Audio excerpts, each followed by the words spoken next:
Tosefulu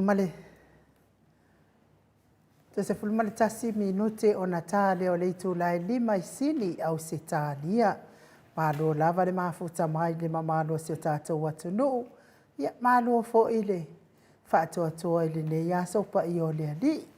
Ia ai mālo fo ile ono sa ia te I tātou uma I o lea whatu atau.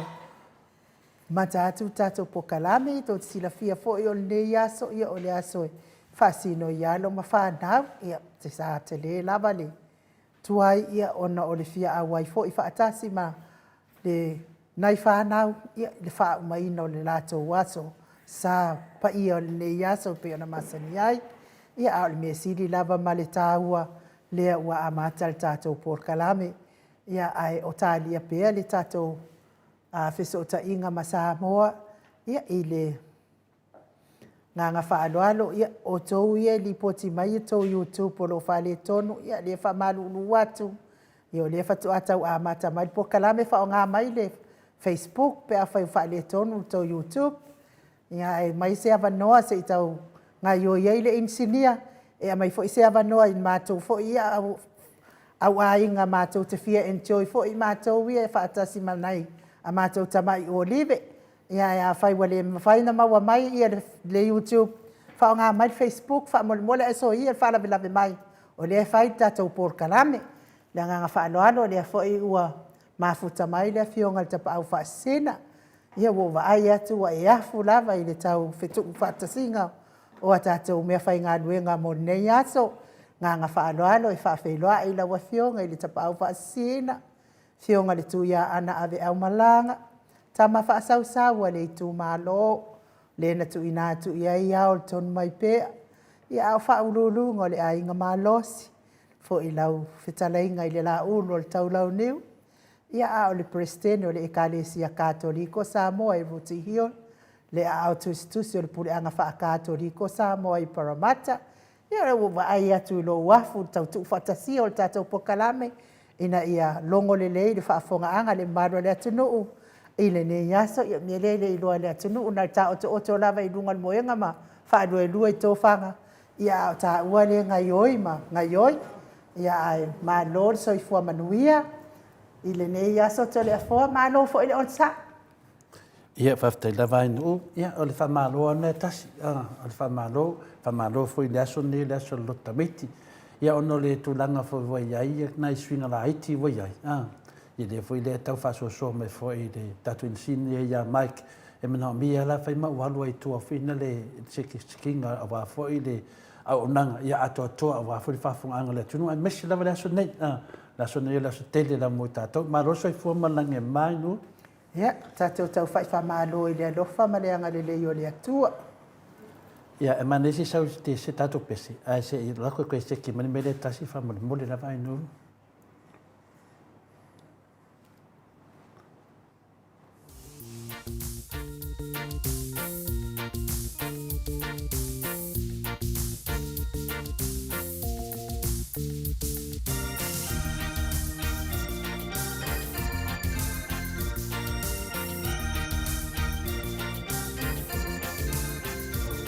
Ua o, ea, ea, ina ua pai mai, tatou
Toi whamino te ona tāre o leitu lai lima I sini au se tālia. Ia o lea whata o toi wa ai atu ale si au pele ia funga Jesus. Lea ua mafuta mai fo ile nei tū la o lea fiafi. Ia malo lava ia te o tau uma lava. Me se fo ile le susunga ia se yuli fale ula fati alofa lea fo o mafuta mai. Ia me se fo ia sina lei Puritan. Pia fo ile taupou ia Miti Edwards. Ia malo fo ile ona sa ia te o tau uma. Sieni se loti. Se loti e se whapea fo I loto mau fili pe si tuala. Faith Title Swan. Malo lava ia te o e whiao taito pea fo ia Salvation Paulo laine lea tatipi. Tui whaasina malo lava ila wafionga. Pea fo I toi tusi mati lea mafuta mai kolisi leota. Malo le ono sai. Ia ua kuai fo I lima ole. O le tonu mai pea watuai fo ia aole. Kau whaare kongu aole tonu mai pea nei aso. Ia ua malo sile. Tau mawhatele I ore whale inga sa ia nei aso. Ia mai se fo ile. Le whawhia fia ina o na ialo manai tamai olive. Ia ona o lo lato waso fia fia. Pea fo ia vai o lea lofa ale ifi malo lava. Ia te oto uma elva ai toi lolo. Whaaftai wha pea fo I Rosie Hunt. Malo whaaumu elive. Ia vi ia lea tua sasa moa. Lupe lata whaaftai lango lango mai tato pokalame. Lori Berry Ariel. Lori Berry Ariel. Pea fo I te wati whaatupu. Pi ia lea tua mo o tau uma whaaftai lango mai tato pokalame nei. Ia o lea Venise Arieta tā māpua. Lea la o lea tu sao atu le tato. Le tato maftanga I Samoa le fionga taisili ai malo si Moli Solomona le mafuta mai whapea fo I Nancy Paul. Ia vi ia lea tua whaaftai mo o tau uma. O ki ofo I le vave o kou roku ka maiki. Willie Leo Lui, ia pia fo ia Joe Lui. Pia fo ia Nicole Ioane le fo mafuta mai I lunga o le tātou walata. Ia ai ona o le tātou neia sa, ia le sai whaasino I nei alo mawhanau. Ia malo lava mo nei tā maiti sa whiangai le neia so ma le lātou lota maiti. Ia mana ia fo isia mātou ia lotu sa mātou ia ia na nei. Whaalongolongo fo ia o ti mai fo I alo mawhanau. Ia tātou fo I mātua. Ia whaafetai tele lava I nei whanau. Uma whai fo I o na ngangana mai lātou. Ti mai ia mawha malosi mai mo tātou mātua. Tupu tele ai pēr le o la whaale whaatua tua. Ia o tātou o iai le nei lalo lang. Ia o tele lava le vevesi. Tele le vevesi ona o le malosi o le pepelo. Pe ana le ai lava le pepelo. A tonu lava e alua fi le mo mea uma. A o le pepelo ua mafu ai lava le vevesi. Maso ona vevesi ai le lalo langi. Fai o le pepelo. Pepelo le mafaufau. Kumu le pepelo. Ua matua o valava le pepelo. Ia le afa fia la ona saunga le mule lalo langi. Pe a fai ua mafia fia le pepelo. Wa tau le mawhai fo I lato o e tau tala. Masau noa le mea sao. Ona tatali atu le mamafa mai o pepelo. Ai ui lea. Malo le wha malo lo si te atu ia pepelo. Wa mafo I pepelo lato ia. Ai ui na malo lo si mai. Ai o lo malo lo si fo I te atu. Ia pepelo ua mafu ai. Wha le tonu tole a fo. Malo, ia o te noa le tūnanga tonu na ia fina lo fionga te mai tai o le mauta. Ia lau sekseki mai le atari ia se mai. A lewa e ta awal pelo. A ta awal pelo tangata uma. Ai na nganga na e tauna i le king. O le king la. E whaasina tonu ali mele te sau noi. Nanga a ta awal pelo pe fōringa mai wa alfa asolo a kore mea. Pia le tūnanga nei ai. Ia e maria fina ngalo tau senga. Te reo le asane o le aso o tamaiti. Ma nei ia le mele na whanonongo atu e whina le tauloto le stam titina. Pia le tali o liringu tātou whātau langi. Whai mai. A o tau tamā, a o tau te whaun ono. Ia o tau whanau. Nongo winga la. Pia dai whai mea langa pe painonko inga.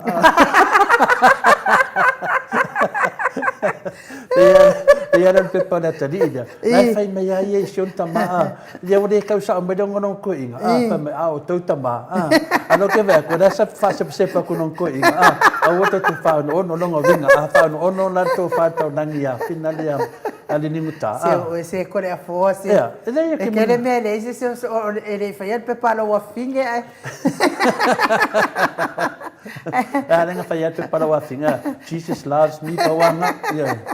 Ia tunanga na ia se foi mana ia nganga ndi yaso a la so foi nei pe na fatu ina foi nei makaki foi tono samo ni foi na fatu fara inga ai foi de fiong tete sit na ia de sunga ia dokta tule epa na foi nei yaso ta mo fana ia wang mau ki ngona anga mai ngai da foi nga ma ro so fa va so tu la fon ai lunga e se so ngai fanga wa e tole fo o le aso ai o le vana ia le aso lalangi ato ai o le aso malolo mo fana ia le sa ta pena ina le fionga te sit ia sa onga nga da nga findale na tau fai fa matalat fa ele o tato malolo ai pia lai fo dinga mele sa o ia ada nga findale wa mau le va no malolo nai fa na ia me foi o le fai mtati o le aso tama ne le fai mai le pepper tamtiti a o tau tama a ngaro tamtiti do voi fa ta o tama no ngovinga o tau fa na io sta i tomatu e fa le va i to waso foi na mai le ri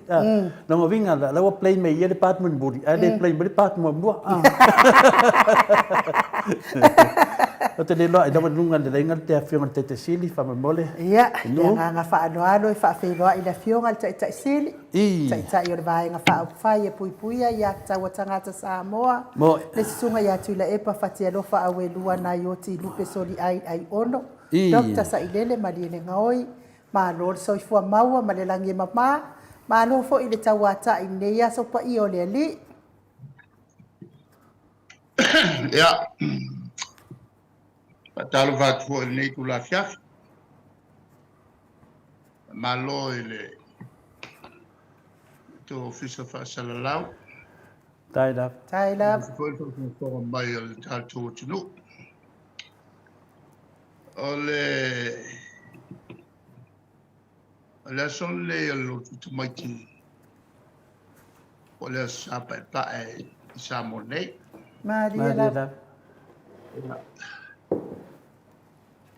au te leilo pe o pa uva tasi tatu sa le pa u fata si do fiona te sit o le tulanga le na le sole nei ai le sole nei sa tatu matai ele talonga al tatu au lo kapi moi da ia le to mate sauto mai moi foi fasal lo mai na Maria da al tali lima la nei la fasawita lo le lo polta el na le lua ya to da dao tato e ui ala i ngā malolo tātou le ai tas. Ea,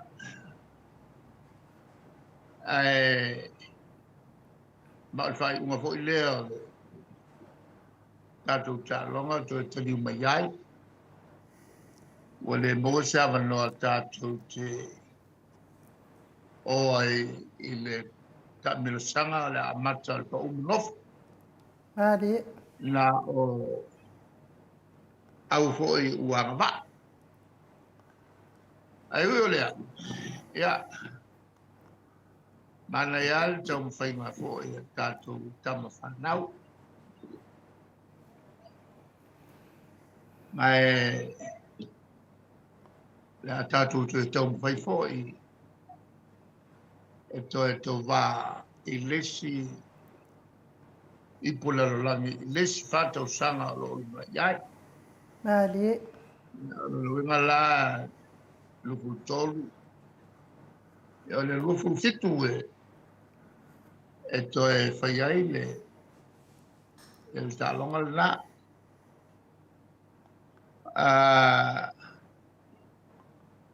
Ele teimi la ne whātau sanga. Ia o lea tātou toi ngā lugu e whoi. Ia ma tātou mate tuina. Ia me tau na whale leia. Ana teimi la nei. Mo lea ia se au e whatamala. I oe. Ai mai se ua mawa e tongi o. Tamata alo. O le tausanga na ngapai le tulanga fo le amateur status. O na wenga o talonga ele la kapie ele tongia. O le tausanga ya fe salo ivono. O malo le tausanga na ya fe salo ivono. Ya ona amata professional lai lo le talonga. Lo na wenga ua tutongi. Mari. Ma matua nga fatia tato yuni lo kapi ona toi whawau. Utau muta. Lalana na avelo tato au ua whatau elesi milionaire to lua ma New Zealand. Malato pulea. Na na tau wala le manu Samoa. A Samoa, a tatu leo toi pulea. Mari la. Ua pulea le si company na Fay and Rich White. Le tempo la le na upale mia ilo.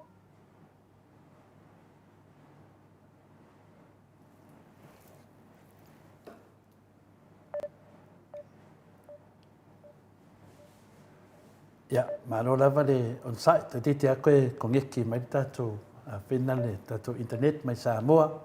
Ia, tate le loa ina upe, le au koe kankangi mai, ia leo toi fo i mai. Le toyola. Ia, leo toyola, ia, pa warsa nuanga le whionga te sit.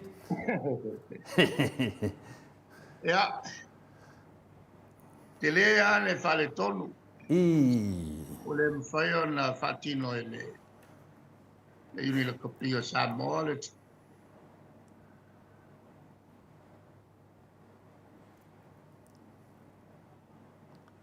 I whaumare. tongi ate. E. E le telefoni stupe mali iwi le kapia langa. E ale ala e tatu to e whatau mai.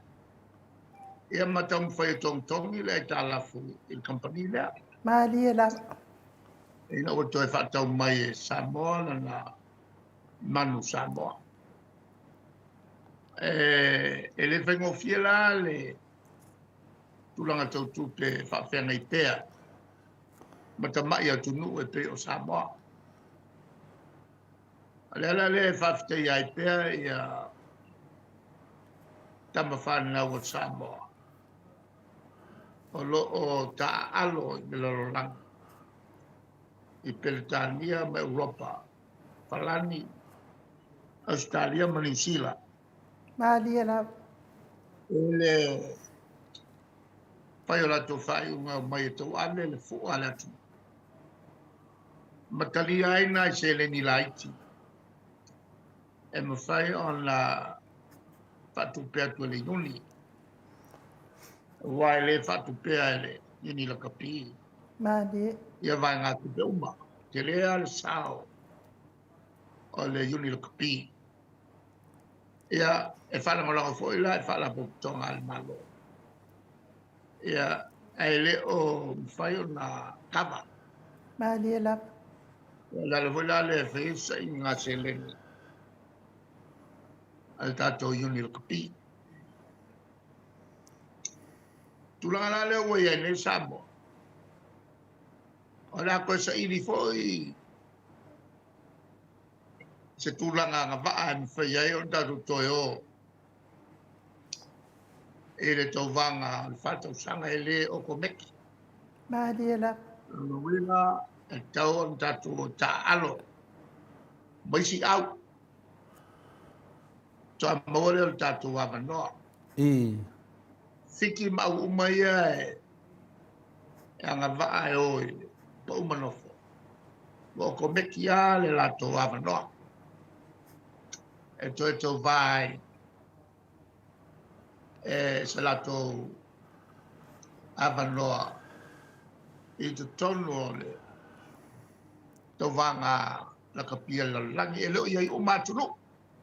Malia. Na o tunu ua mawalunga la tu fatinonga o le talonga. E le imisi ala tātou tanu mai tau sanga e awhi usalau i vatasi. O le lama e tātou te au e lama. Ia, ai su atu le tātou wawanoa i le pua le ri. I. I le kako wo e tau wā maisi au. E wanganala fiti. Tua mawalunga al fatinonga o talonga fiti. E le mwhai o na tātou whatusaria fiti. Ono fiti e la te miliona tangata. Malia. A o la foi la na.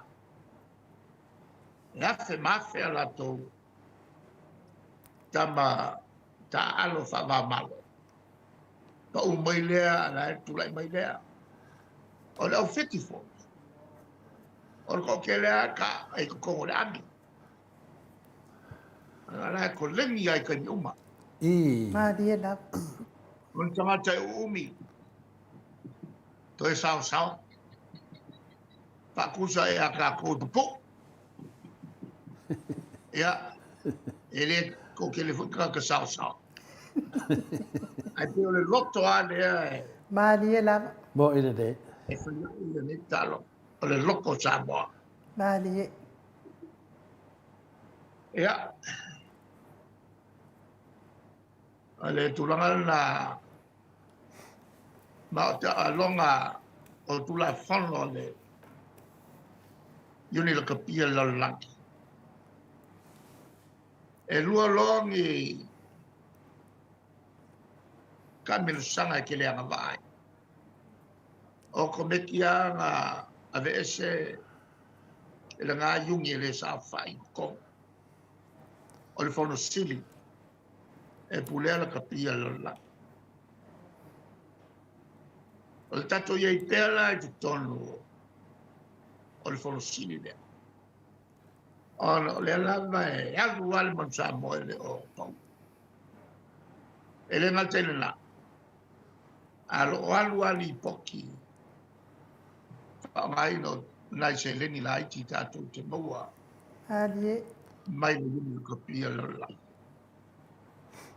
Alo atu fo i ma tato tusi al whaamai no o tupe.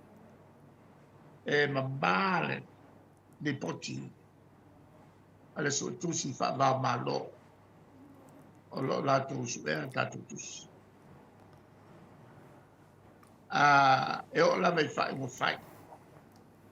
O lo mulimuli tai la vai. Il whaamai. O le yuni lo kapio samo. Fai fosi la velame o. Tu la fono yuni lo kapia la. I. Ea maulea la usu le si fono. I falani o to sia i ma Samoa. I la so sumalu o topa. Sao manatu e sao tato i pa umanofu.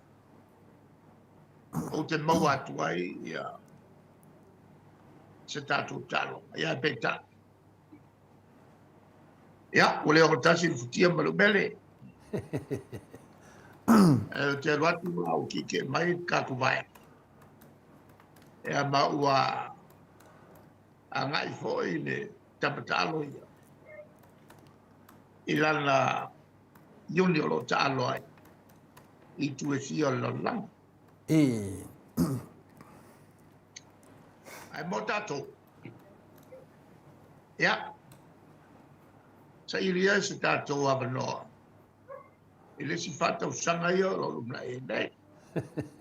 Moi le. Tau whitia. Whanga solo ia tato talonga.